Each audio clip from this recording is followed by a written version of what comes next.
Whew. All right, well, we're back out for another Roy Kim in real life. Lessons in life with us and Bucky over there running around the Buckster. What do you think about this spot, honey? We tried this spot before, but it's a real tricky spot with the angle of the sun because there's no there's no coverage here. So if the sun, if we're recording and we're shooting into the sun, it's really tough to get a decent exposure. You're gonna give it to me? But it's been raining lately, so we've had a little bit more cloud coverage. And so hopefully this one will come out a little bit better than the last one we did. Got a variable ND filter on the camera there to kind of give it a little bit of shade, so hopefully that helps a little bit. But you like this spot? I love this spot though. It's nice, it's open, and plus Bucky can run. We won't have to worry about him. That's the best part. Yeah, like he's running on somebody or something, so it's big and open. Well, we shot a video a few weeks back over in right outside of Audubon Park. Yeah. You know, at the Fly, for anybody local that might be familiar with that area, or maybe somebody that's traveled through. Really kind of a cool touristy, non-tourist recreational area outside the, I believe it's the west side of the Audubon Zoo. And so that was a really cool spot. We're gonna go back there and try to get another video, because once again, the angle on that video, it looked decent on the screen. Yeah. But when I came back to view the footage, it was just totally blown out. You could barely even see us on the contrast of the sun coming off the water and the clouds. So It's kind of cool though, error and trial. yeah. Trial, error. Yeah. You go check out something and, see how it comes out. Yeah, experiment. Then go do it all over again. And so yeah, just thinking and talking as we're continuing to make progress through this year. We are now in June. Can you believe half the year's almost? Isn't that wild? I cannot even imagine. Totally Feels crazy. like I'm still living in last year. Yeah. But hey. And so I was thinking, didn't have a huge necessarily clear topic for this video, but thinking about, here we are in June, and in August is typically the time that we choose, come here pup, to celebrate this little guy's birthday. Who he barked his way into our life. It'll be in August, it'll be 3 years. Yeah. Correct, 3 years. So and he's just been a blessing. I mean, I call him lovingly my psycho baby, but he's not really psycho. He's just very energetic. But yeah, 3 years. And so he, just to give you a quick history on Bucky, he came from a litter of about 9 pups. And I found him on an app called, a local rescue called Take Paws. I actually probably linked their description in below, because really, really cool organization. The neat thing about it is like they don't have a traditional pound. They foster out their animals. And so to me, that really stood out. I was like, man, this is really cool. And so they want to give the animals as much of a kind of a normal life as possible until they're fostered. And so people donate their houses, to foster, dogs like him. And so Bucky had come from a litter of about 9, and I saw him on that website, and I immediately just knew that was my dog. It said his name was Bucky, had a picture or two. He was still a puppy at the time, although on the later side of being a puppy. And so I approached my wife, a few months before I found Bucky, and I said, man, I really want to get a dog. I just really believe. Now I had to put a little bit of a religious spin on it, and I told her, it's like, I believe the Lord wants me to get a dog. But the thing was, it wasn't an unmerited spin, because I really did believe that the Lord wanted me to get a dog. And I know it sounds wild. Maybe somebody out there has a similar story, but I was at that time 46 years old. I had never had a dog in my whole life. So, well, I did have a dog for about a week when I was a young kid, and my mom was like, this isn't going to work. And she gave the dog, we had to give the dog away. So I didn't grow up with dogs, and but I felt the Lord saying to me that it was that I was going to get it. I needed to get a dog. Oh, he sees a dog walking over there. He's way far away, but just hold him there for a second. And so I approached my wife with this a Such a few good months before we boy. found Bucky, and I said, man, I just really believe the Lord Bucky, wants me to stay get here. a dog. What did you think when I came to you with that? So remember when he told me that, because I were helping him with some jobs that he had, and I just thought, well, probably he's just exhausted and he's just thinking, you know when you're exhausted, you see things that you probably, just on top of your head. And I said to him, probably at this point in our life, I don't think we need a dog. We don't need an extra expense. Right. Because having a dog is an extra expense. It is. That's it the is. last thing I want to add, an extra expense. And I just kind of brushed it off, the conversation. As well as I did too initially. Yeah. I was like, well, But then he keeps bringing it up. But then also too, he shows me an ex-boss that was giving away a dog. mm-hmm. And he liked the dog, and I mean, like, I was Yeah, like, so okay. I did. I came across an ex-employer that was giving away, trying to rehome a dog on Facebook that's semi-local and looks really similar to Bucky. And I was like, man, this is cool. So I approached my wife with that, and she was resistant, hesitant, but was like, hey, if you want to do it, go for it.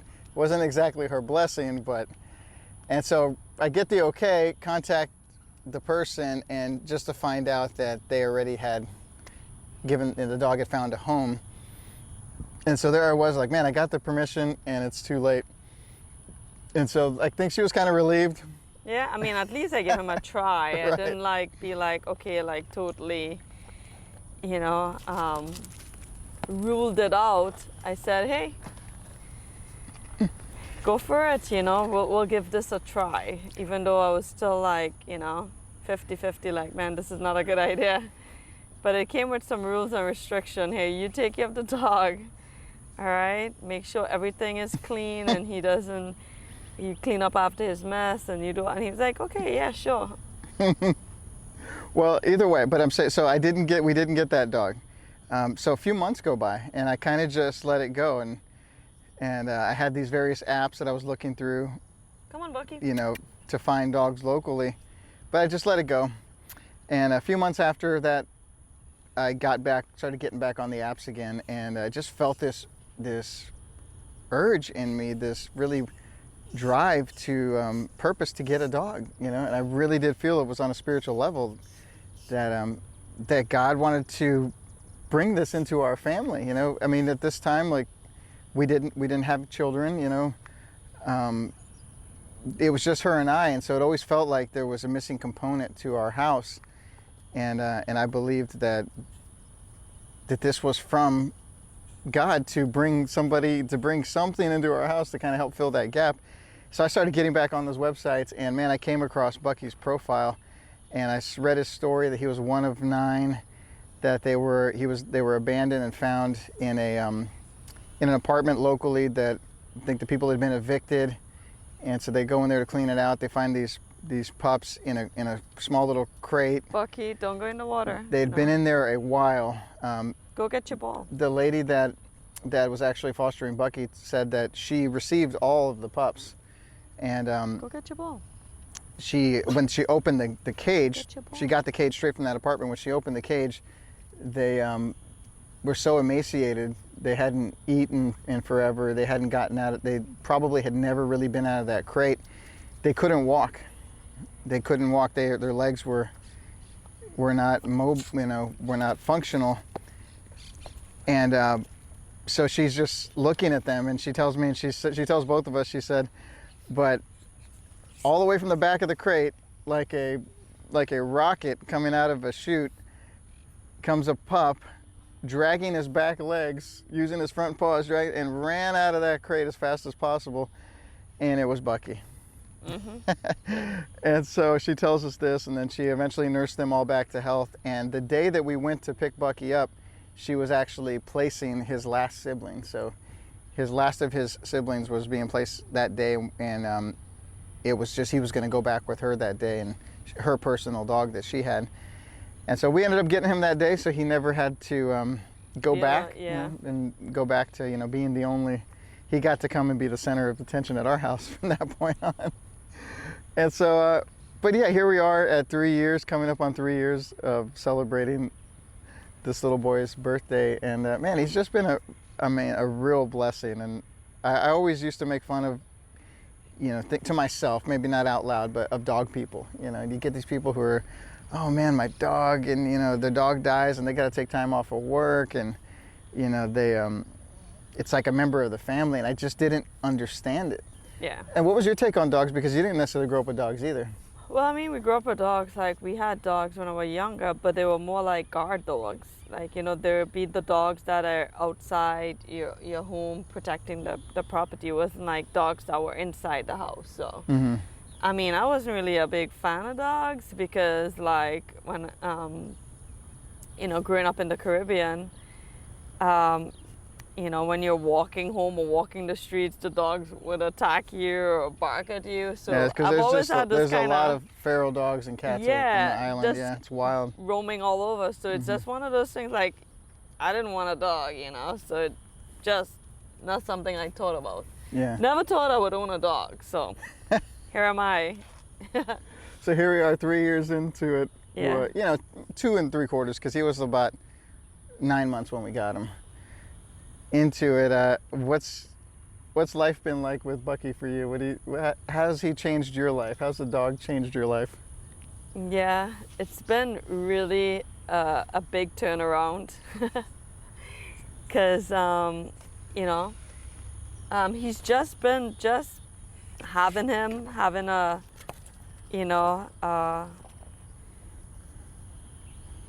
probably like a companion, a friend. Just him being around, him being loyal.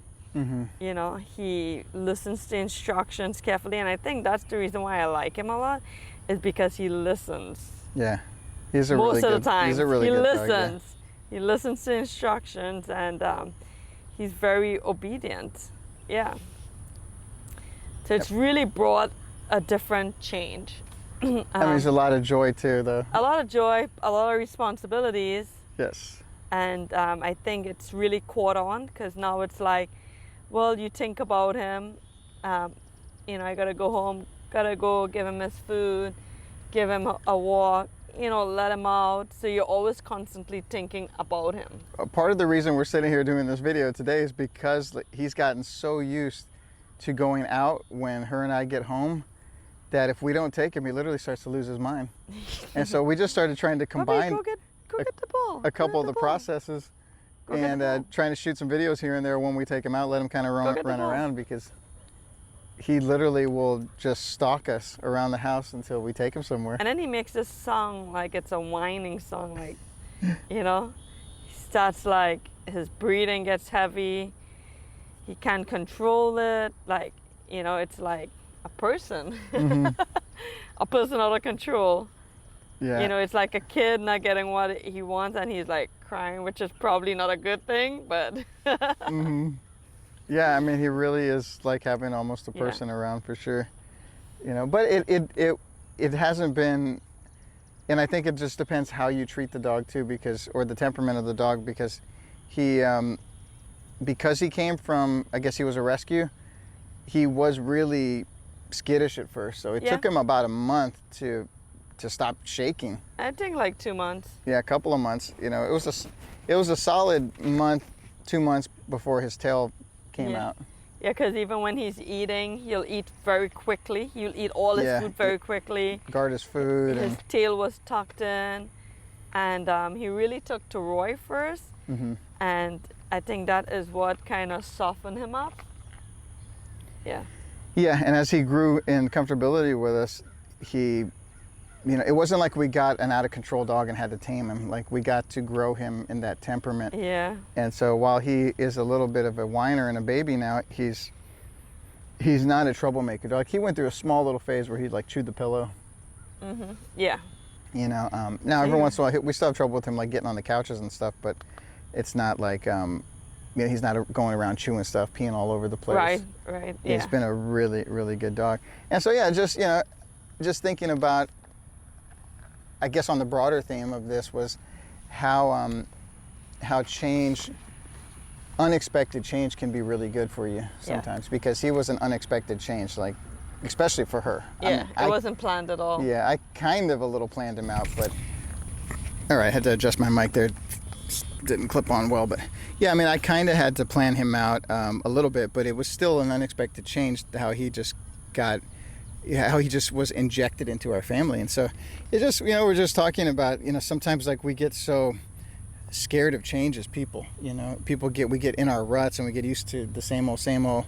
Yeah. Yet at the same time, we're bored with the same things over and over. But we're afraid for the change. Yeah, accept change. And so something as simple as Bucky coming into our life really showed me and showed both of us how like these unexpected changes can be very good for you, Yeah.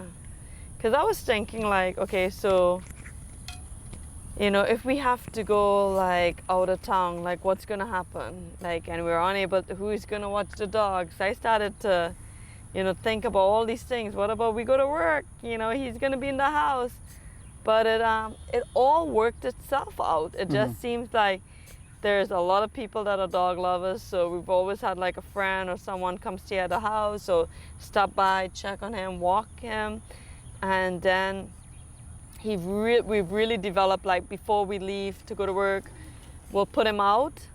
But also too, by the time I come home, he's all good in regards to, not ever having like an episode in the house. Right. Yeah. Right. Yeah, I mean, the inconvenience that came with him brought the joy and the love and the good times totally outweigh all the inconvenience. Yeah, it really does, because from what how I factor it to be, it totally just was something I've just probably overanalyze or overthink it too much. Like, man, like this is going to definitely be such a big like a burden. Yeah, a burden, just a roadblock. Like he's going to stop, but it didn't. Okay, here's another thing too, is getting Bucky, because I wasn't big on, I work outside, I work hard outside, and especially in the summertime, it's really, really brutal here. And so by the time I get home, like I never wanted to go outside and do anything afterwards. She always wanted to come out and do stuff like we're doing now, go for walks, go sit at the levee, go watch the sunset. And so I was so hesitant to do all that stuff, but then we get Bucky. He did it all. And now we do it all. It's kind of like it was a plus. Yeah, it was, because he's really conditioned me to just get used to going out even after work, and then so we've gotten more time together because of him. We've got to spend more, time talking and chatting and making memories and just being outside and enjoying our community, here in the New Orleans area. Yeah. All because of this pup.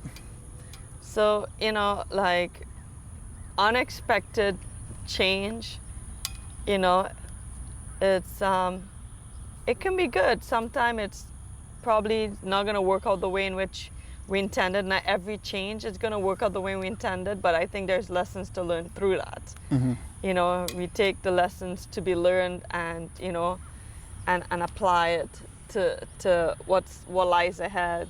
Yeah. And in moving forward, and don't allow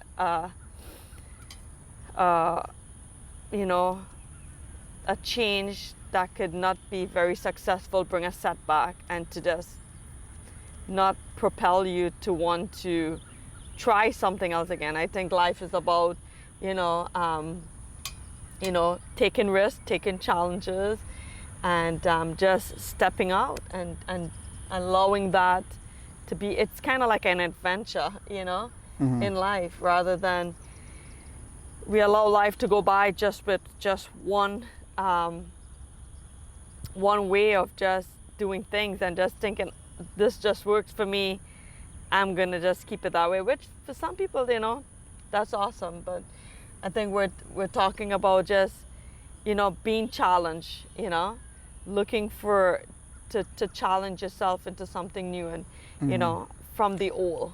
Yeah, because definitely